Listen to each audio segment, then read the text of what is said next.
Едзе рыцар збройны, павяртае з вялікай войны.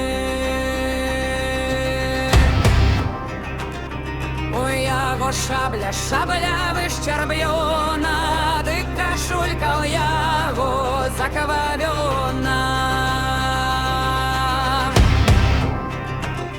Вітае яго айцай старай сёстры, нясуць яму дары.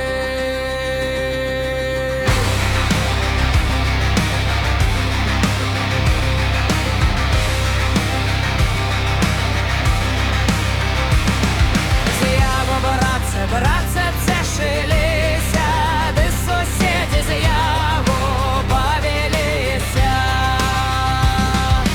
Выйдзі, мама моя, хай усіх будзь пнуць відвае. Як жа выйсці мне да цябе, ужо рук па маім пагрэбе.